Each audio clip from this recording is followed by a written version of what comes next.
संख्या परिचय में આગળના લેક્ચરમાં આપણે શું અભ્યાસ કર્યો તો કે ભારતીય સંખ્યા લેખન પદ્ધતિ અને આંતરરાષ્ટ્રીય સંખ્યા લેખન પદ્ધતિમાં શું તફાવત હતો તો કે ભારતીય સંખ્યા લેખન પદ્ધતિમાં કેવી રીતના અલ્પવિરામ મુકાય છે અથવા તો આંતરરાષ્ટ્રીય સંખ્યા લેખન પદ્ધતિમાં કેવી રીતના અલ્પવિરામ આપણે મૂકીએ છીએ પછી શું શીખાતા તો કે મોટી સંખ્યાઓ અબજ છે મિલિયન છે હજાર છે 10,000 છે લાખ 10 લાખ એના વિશે અભ્યાસ કર્યો આજે આપણે શું કરશું તો કે વ્યવહારમાં ઉપયોગી મોટી સંખ્યાઓ વ્યવહારમાં મોટી સંખ્યાઓ એટલે શું કહેવા માંગે છે તો કે અંતર છે વજન છે પ્રવાહીની ક્ષમતા છે એના માટે આપણે અલગ અલગ એકમોનો ઉપયોગ કરીએ છીએ બધાને વજન માપવા માટે પછી પ્રવાહીની ક્ષમતા માપવા માટે અંતર માપવા માટે એક જ એકમનો ઉપયોગ થતો નથી હવે આપણે જોઈએ કે આ અંતર માટે કયા કયા એકમોનો ઉપયોગ થાય છે તો પહેલાથી શું સૌથી નાનો એકમ અને સૌથી મોટો એકમ હવે આગળના ધોરણમાં તમે અભ્યાસ કરી ગયા કે સેન્ટીમીટર છે લંબાઈનો એકમ છે હવે તમારે પેન્સિલની લંબાઈ છે પાઠ્યપુસ્તકની લંબાઈ છે નોટબુકની પહોળાઈ છે તે અંતર માપવા તમે શેનો ઉપયોગ કરો છો તો કે સેન્ટીમીટરનો ઉપયોગ કરો છો પરંતુ તમને એમ પૂછવામાં આવે કે પેન્સિલ છે તેની જાડાઈ ન માપવા માટે કયા એકમનો ઉપયોગ કરશો તો પેન્સિલની જાડાઈ માટે સેન્ટીમીટર છે મોટો એકમ છે તેના માટે આપણે કોનો ઉપયોગ કરશું તો કે પેન્સિલની જાડાઈ માપવા માટે આપણે ઉપયોગ કરશું મિલીમીટરનો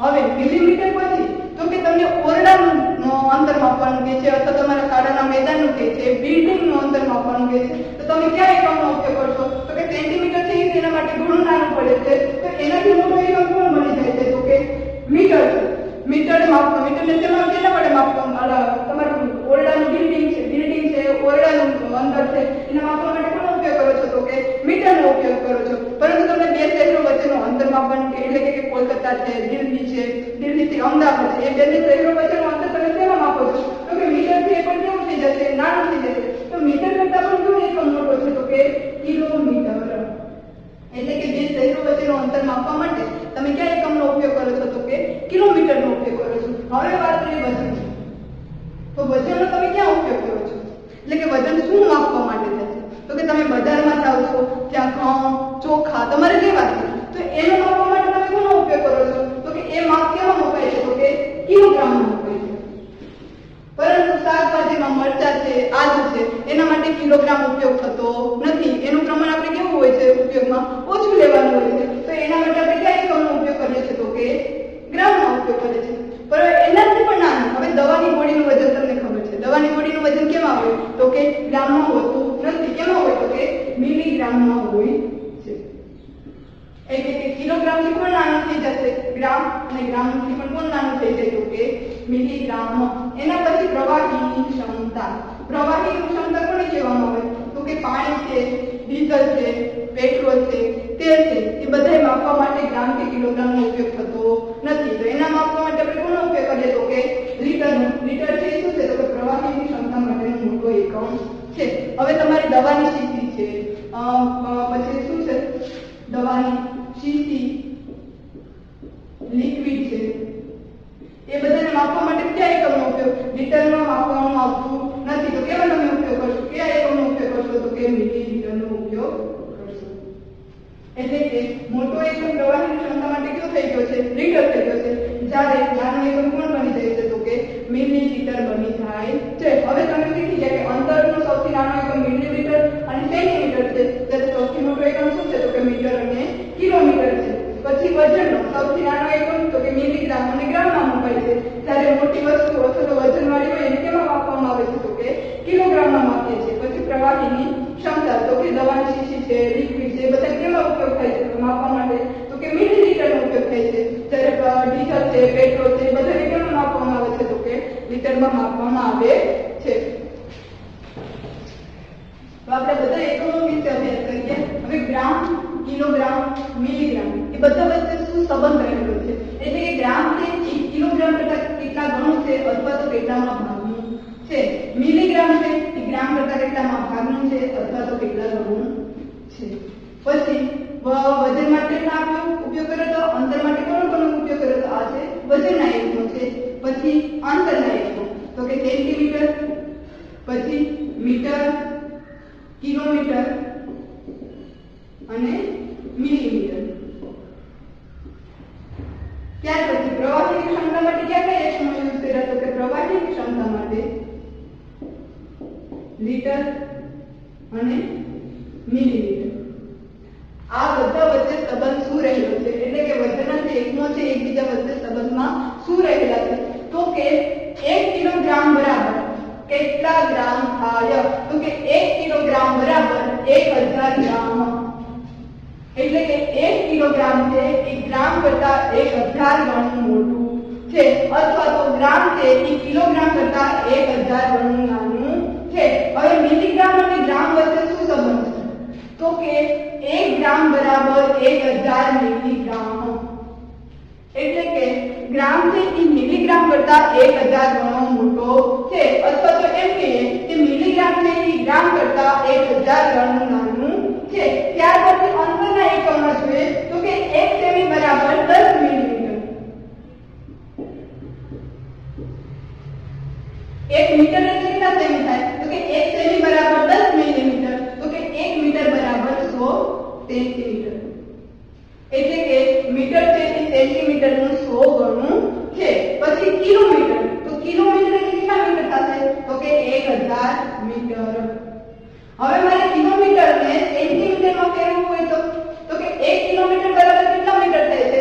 તો કે 1000 મીટર થાય છે. તો પહેલા આપણે 1000 લખી નાખશું. હવે મીટર તો કે આપણે કિલોમીટરને કેમાં ફેરવવું છે? તો કે સેન્ટીમીટરમાં ફેરવવું છે. તો કે 1 કિલોમીટર બરાબર કેટલા મીટર થાય છે? તો કે 1000 મીટર થાય છે. હવે એ 1000 મીટરને આપણે કેમાં ફેરવવાનું છે? તો કે સેન્ટીમીટરમાં ફેરવવાનું છે. તો 1000 ના 1000 લખી નાખવાના. તો 1 મીટર બરાબર કેટલા સેમી થાય છે? તો કે 100 સેમી થાય છે. એટલે મીટરની જગ્યાએ આપણે શું લખી નાખશું? 100 સેમી. એટલે કે 1 કિલોમીટર બરાબર 1 લાખ સેમી થાય. હવે પ્રવાહીની ક્ષમતામાં 1 લીટર બરાબર કેટલા મિલીલીટર થાય? તો કે 1 લીટર બરાબર 1000 મિલીલીટર.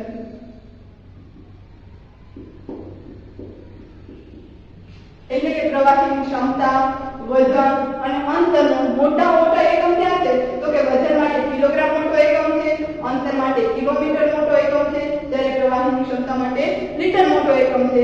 જ્યારે વજન માટે નાનો એકમ કયો છે? તો કે મિલીગ્રામ છે. અંતર માટે નાનો એકમ તો કે મિલીમીટર છે. જ્યારે પ્રવાહીની ક્ષમતા માટે કોણ છે? તો કે મિલીલીટર સૌથી નાનો એકમ છે. હવે આગળ આપણે સ્વાધ્યાય 1.2 નો પહેલો શું આપેલો છે? તો કે શાળામાં 4 દિવસ માટે એક પુસ્તક પ્રદર્શન યોજવામાં આવ્યું હતું. કાઉન્ટર પર પહેલા, બીજા, ત્રીજા અને અંતિમ દિવસે વેચવામાં આવેલી ટિકિટોની સંખ્યા અનુક્રમે 1094, 1812, 2050 અને 2751 છે. હવે આ તમામ 4 દિવસોમાં વેચવામાં આવેલી ટિકિટોની કુલ સંખ્યા શોધો. એટલે કે જે તમારી શાળામાં એક શાળા છે એમાં એક પુસ્તક પ્રદર્શન યોજવામાં આવ્યું હતું. એમાં 4 દિવસમાં કાઉન્ટર ઉપર જે ટિકિટોનું વેચાણ થયું છે એની કુલ સંખ્યા તમને શોધવાની કીધી છે. હવે કુલ સંખ્યા શોધવી હોય ત્યારે તમે શું કરો છો? તો કે બધા 4 દિવસોની જે ટિકિટો વેચાણ થયું છે એ બધાનો શું કરશો? તો કે સરવાળો કરશો. તો આપણે જોઈએ તો કે પહેલા દિવસે કેટલી ટિકિટોનું વેચાણ થયું હતું? તો કે 1094 ટિકિટોનું પ્રથમ દિવસે વિતરણ થયું હતું, એટલે કે વેચાણ થયું હતું. પછી બીજા દિવસે કેટલું થયું હતું? તો કે 1812 ટિકિટોનું બીજા દિવસે વેચાણ થયું હતું. એના પછી ત્રીજા દિવસે તો કે ત્રીજા દિવસે 2050 ટિકિટોનું વેચાણ થયું હતું. પછી ચોથા દિવસે કેટલી ટિકિટોનું વેચાણ થયું હતું? તો કે 2751 ટિકિટોનું વેચાણ થયું હતું. તમારે શોધવાનું શું છે? તો કે કુલ ટિકિટોની સંખ્યા. તો 4 ને કેટલા થશે? તો કે 6 ને 1 7. હવે 9 ને 1 10, 10 ને 5 15, 15 ને 5 કેટલા થઈ જશે? તો કે 20. વધી પડે 2, 2 ને 8 10, 10 ને 7 17, વધી પડશે 1, 1 ને 1 2, 2 ને 1 3, 3 ને 2 5, 5 ને 2 કેટલા થઈ જશે? તો કે 7. એટલે કે આ 4 દિવસોમાં કુલ કેટલી ટિકિટોનું વેચાણ થયું? તો કે 7707 ટિકિટોનું વેચાણ થયું. તો કે 4 દિવસોમાં કુલ 7707 ટિકિટોનું વેચાણ થયું.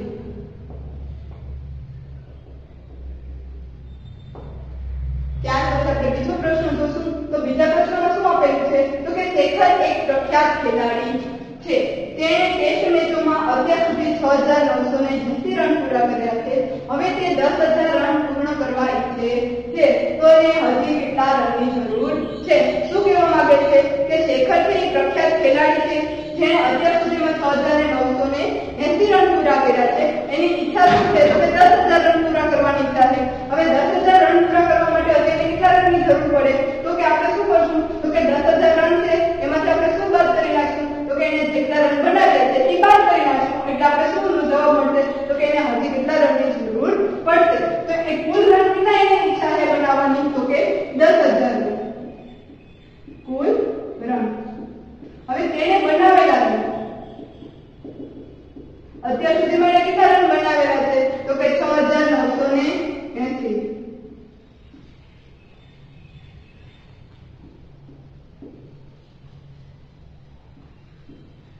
કેટલા વધુ રનની જરૂર પડશે?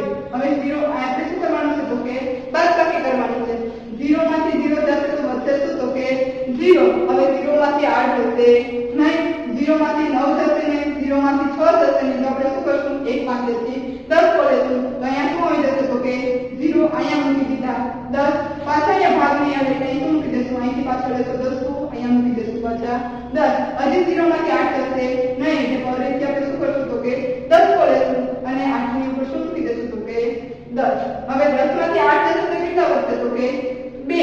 9 માંથી 9 જશે તો કે 0 અને 9 માંથી 6 વધશે તો શું? 9 માંથી 6 જશે તો કે 3 અને 0 માંથી કઈ ન જાય તો ખાલી શું લખી નાખવાનું? 0 લખવાનું. ન લખે તો પણ ચાલે. એટલે કે શેખરને 10000 રન કરવાની જે ઈચ્છા છે એના માટે આજે કેટલા રનની જરૂર પડશે? તો કે 3020 રનની જરૂર પડશે. તો આપણે જવાબ શું લખશું? તો કે તેને હજી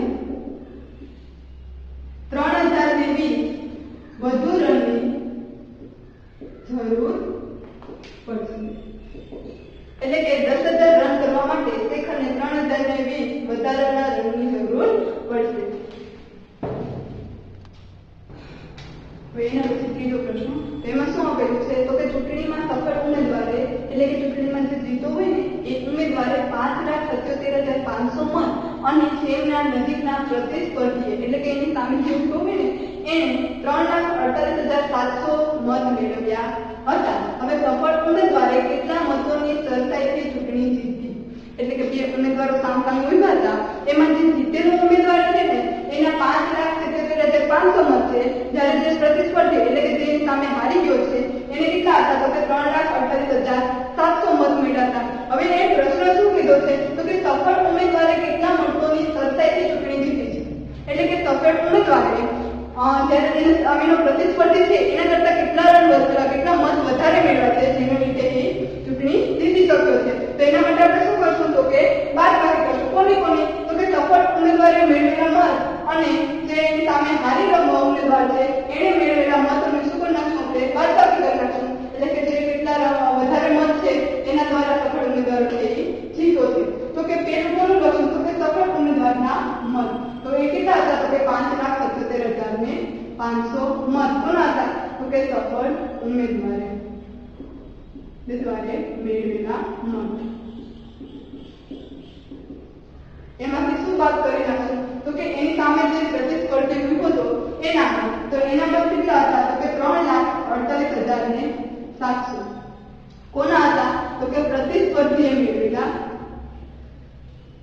મત.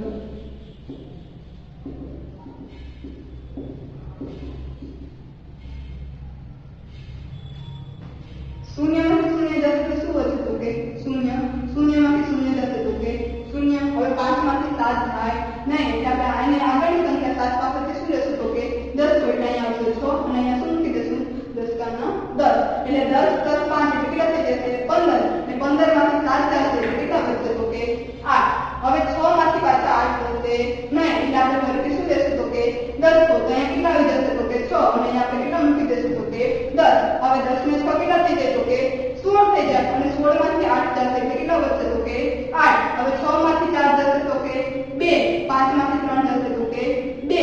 તો કે સફળ ઉમેદવાર છે એના પ્રતિસ્પર્ધીને કેટલા મતોની સરસાઈથી ચૂંટણી જીતો છે? તો કે 2,28,800 ના વધારે મત મેળવીને સફળ ઉમેદવાર છે તે ચૂંટણી જીતો છે. તો કે સફળ ઉમેદવાર જવાબમાં શું લખશું?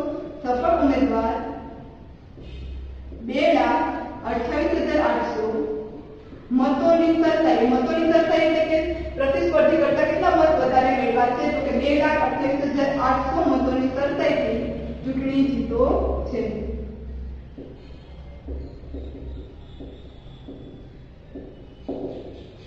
હવે એના પછી આપણે ચોથો જોશું. તો ચોથામાં શું આપેલું છે? તો કે કીર્તિ છે વૃક્ષોને જૂન મહિનાના પ્રથમ સપ્તાહમાં 2,85,891 રૂપિયાના પુસ્તકો વેચ્યા, જ્યારે મહિનાના બીજા સપ્તાહમાં 4,468 રૂપિયાના પુસ્તકોનું વેચાણ કર્યું છે. હવે 2 અઠવાડિયા મળીને કેટલું વેચાણ થયું? કીર્તિબેન છે એ વૃક્ષો છે એ જૂન મહિનાના પહેલા સપ્તાહમાં 2,85,891 પુસ્તકો વેચ્યા છે, રૂપિયાના પુસ્તકો વેચ્યા છે, જ્યારે એને બીજા સપ્તાહમાં કેટલા વેચ્યા છે? તો કે 4,768 રૂપિયાના પુસ્તકો વેચ્યા છે. તો પહેલો પ્રશ્ન તમને શું કીધો છે? તો 2 અઠવાડિયા મળીને કેટલું વેચાણ થયું, એટલે કે પહેલા સપ્તાહ અને બીજા સપ્તાહમાં મળીને એને કેટલું વેચાણ કર્યું છે તમારે કહેવાનું છે. તો આપણે પહેલા એ પ્રશ્ન ઉપર ધ્યાન દઈએ. તો કે પ્રથમ સપ્તાહમાં એને કેટલું વેચાણ કર્યું? તો કે 2,85,891 રૂપિયાનું પ્રથમ સપ્તાહમાં. જ્યારે બીજા સપ્તાહમાં કેટલા રૂપિયાનું વેચાણ કર્યું? તો કે બીજા સપ્તાહમાં 4,768 રૂપિયાનું વેચાણ કર્યું હતું.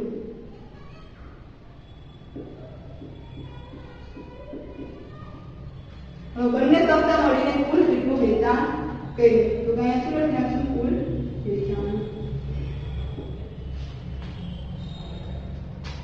8 1 + 8 કેટલા થઈ જશે? તો કે 9 9 ને 6 તો કે 15 વધી આવે 1 8 ને 1 9 9 ને 7 કેટલા થઈ જાય? તો કે 16 વધી પડે 1 5 ને 6 8 ને 0 8 4 ને કેટલા થઈ જશે? તો કે 6. એટલે કે પહેલા સપ્તાહ અને બીજા સપ્તાહમાં મળીને કેટલું વેચાણ કર્યું? તો કે 6,86,659 રૂપિયાનું વેચાણ કર્યું છે. હવે તમને શું કીધું કે કયા સપ્તાહમાં વેચાણ વધારે હતું? એટલે કે પહેલા સપ્તાહમાં તમારું વેચાણ વધારે છે કે બીજા સપ્તાહમાં? તો 2 લાખ વધારે કહેવાય કે 4 લાખ વધારે કહેવાય? તો તમે શું કહેશો? તો કે બીજા સપ્તાહમાં કીર્તિબેને વધારે વેચાણ કર્યું હતું.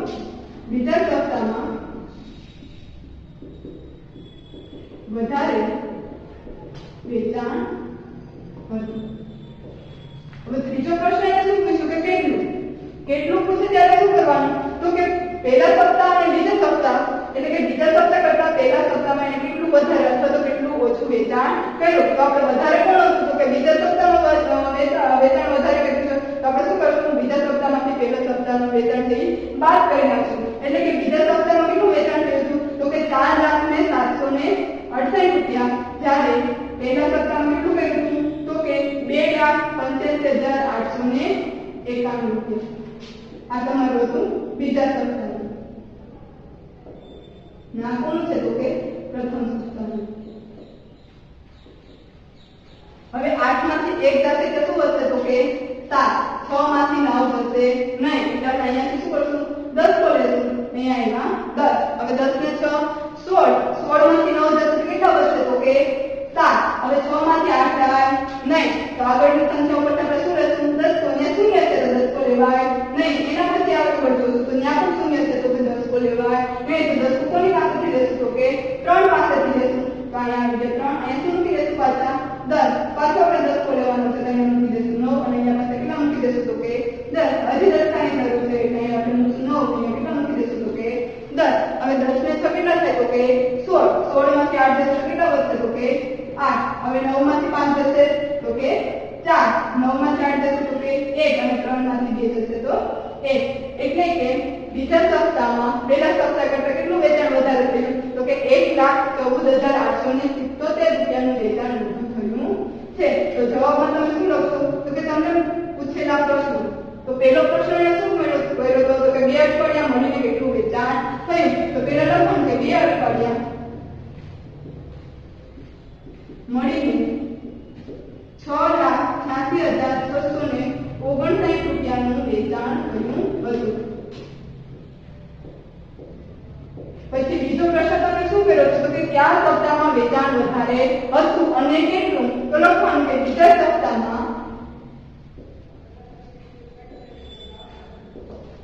1,14,877 રૂપિયાનું વેચાણ વધુ થયું હતું.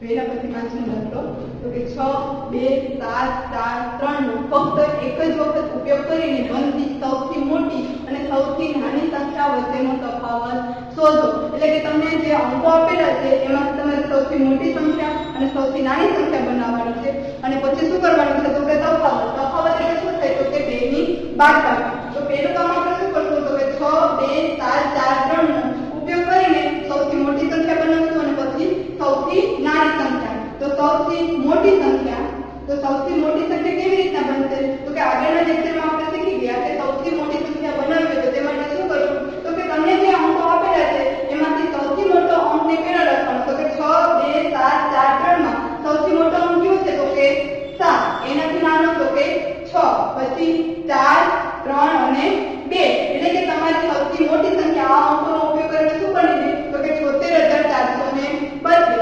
પછી તમારે કેવી સંખ્યા બનાવવાની છે તો કે સૌથી નાની સંખ્યા. સૌથી નાની સંખ્યા બનાવવી હોય ત્યારે શું કરવાનું તો કે તમને આપેલા અંકોમાં સૌથી જે નાનો અંક છે એનો પહેલા ઉપયોગ કરવાનો. તો સૌથી નાનો અંક કયો છે તો કે 2. એના પછી 3, 4, 6 અને 7. હવે તમને શું કરવાનું કીધું છે તો કે સૌથી મોટી અને સૌથી નાની સંખ્યા વચ્ચેનો તફાવત શોધો. તફાવત એટલે શું થઈ જશે તો કે બાદબાકી. એટલે કે તમને જે સંખ્યા મળી છે એની શું કરી નાખવાની બાદબાકી કરી નાખવાની. હવે જો 2 માંથી 7 જશે નહીં તો આપણે આગળ શું લેશું 10 કો. તો 3 ઉપરથી 10 કો લઈએ એટલે શું આવી જશે ત્યાં 2 અને 2 ઉપર શું આવી જશે તો કે 10. એટલે કે 10 ને 2 12 થશે. 12 માંથી 7 જશે તો કે 5. હવે આગળ 2 માંથી 6 જશે નહીં એટલે ફરીથી આપણે શું લેવું પડશે તો કે 10 કો લઈએ તો 4 ઉપર શું આવી જશે 3 આવી જશે અને 2 ઉપર શું આવી જશે તો કે 10. હવે 10 ને 2 કેટલા થાય તો કે 12. 12 માંથી 6 જશે તો 6. હવે 3 માંથી 4 થઈ નહીં એટલે ફરીથી શું લેશો તમે 10 કો લેશો. હવે 6 પાસેથી 10 કો લઈએ તો 6 ઉપર શું મૂકી દેવાના તો કે 5 મૂકી દેવાના અને 3 ઉપર કેટલા આવી જશે તો કે 10. 10 + 3 એટલે કેટલા થઈ જશે 13 અને 13 માંથી 4 જાય એટલે કેટલા વધશે તો કે 9. 5 માંથી 3 જશે તો 2 અને 7 માંથી 2 જશે તો કેટલા વધશે તો કે 5. એટલે કે તમને જે અંકો આપેલા છે એમાં સૌથી મોટી સંખ્યા અને સૌથી નાની સંખ્યા વચ્ચેનો તફાવત તમને શું મળી ગયો તો કે 52,965. તો જવાબ કરીને શું લખશો તો કે જવાબ સૌથી મોટી સંખ્યા અને સૌથી નાની સંખ્યા વચ્ચેનો તફાવત. સૌથી નાની સંખ્યા વચ્ચેનો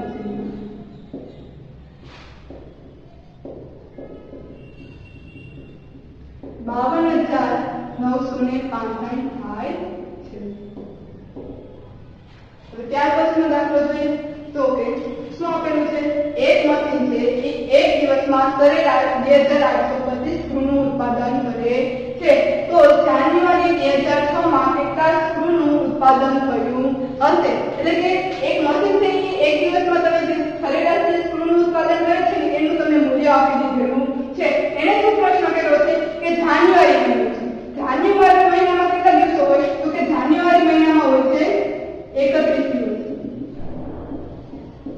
તમને એક દિવસ એક મશીન છે કેટલું ઉત્પાદન કરીને આપે છે તમને કહી દીધું છે. હવે તમારે કેટલા દિવસો માટેનું ગોઠવવાનું છે તો કે 31 દિવસો માટેનું કરવાનું છે. હવે જો તમે એક દિવસોનું કરશો એટલે કે તમે બધા 31 દિવસ સુધી જો સરવાળો કરશો તો એક સંખ્યા કેવી થઈ જશે ગણતરી મોટી થઈ જશે. આ માટે શું કરવાનું તો કે એક દિવસનું 2,825 છે તો 31 દિવસનું કેટલું તો એના માટે સરળ રીતે કરશું તો કે એનો ગુણાકાર કરી નાખશું. એટલે કે 2,825 છે એક દિવસ ઉત્પાદન કરે છે.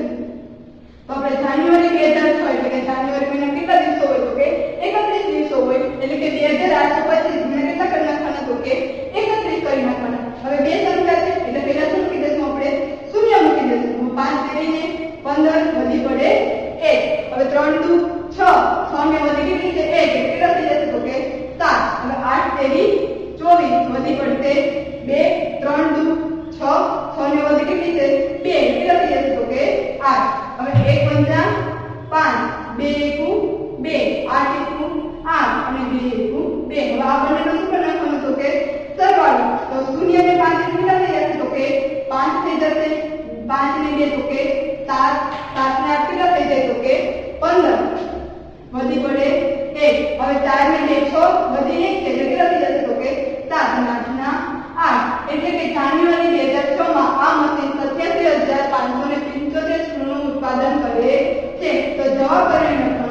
કે જાન્યુઆરી 2006 માં 87,575 સ્ક્રૂનું ઉત્પાદન થયું હશે. હવે તમને ફેબ્રુઆરી મહિનો આપ્યો હોય તો શું કરશો? ફેબ્રુઆરી મહિનો હોય તેમાં કેટલા દિવસો હોય? તો કે 28 હોય. જો લીપ વર્ષ હોય તો કેટલા દિવસો હોય? 29 દિવસ હોય. માર્ચ આપ્યું હોય, એપ્રિલ આપ્યું હોય. તમને ખબર છે કે અંગ્રેજી માસના મહિનામાં દિવસોની સંખ્યા કેવી હોય? 30 દિવસોની સરેરાશ હોય ને. અમુકમાં 31 દિવસ હોય, અમુકમાં 30 દિવસ હોય, ફેબ્રુઆરીમાં 28 કે 29 દિવસ હોય. તો એવી રીતે તમારે જોઈ લેવાનું કે તમને કયો મહિનો આપેલો છે. જો ફેબ્રુઆરી મહિનો આપ્યો હોય તો આપણે કેટલા દિવસો? 31 દિવસને બદલે 28 દિવસ લખે અને લીપ વર્ષ હોત તો કેટલા દિવસો લખે? તો કે 29 દિવસ લખે. તો એના પછી 7 નંબર શું કહેવા માંગે છે? તો કે એક વેપારી પાસે 71,592 રૂપિયા હતા. તેમણે ₹1200 નો એક એવા 40 રેડિયો સેટ ખરીદવા ઓર્ડર આપ્યો છે. હવે ખરીદી પછી તેની પાસે કેટલા રૂપિયા બાકી રહેશે? શું કહેવા માંગે છે દાખલામાં? તો કે એક વેપારી છે જેની પાસે 71,592 રૂપિયા હતા. એને 1200 રૂપિયાનો એક રેડિયો, એવા કેટલા રેડિયો ખરીદ્યા છે? તો કે 40 રેડિયો ખરીદ્યા છે. એટલે કે જો એક રેડિયોના 1200 રૂપિયા હોય તો 40 રેડિયોને એને કેટલા રૂપિયા આપવા પડે? તો પહેલા આપણે એ જોશું. તો કે એક રેડિયોના 1200 રૂપિયા છે. એમાં એને કેટલા ખરીદી કરી છે? તો કે 40 રેડિયાની ખરીદી કરી છે. તો 1200 ગુણ્યા શું કરી નાખવાનું? તો કે 40. હવે 4 ગુણ્યા 0 એટલે શું થઈ જશે? 0.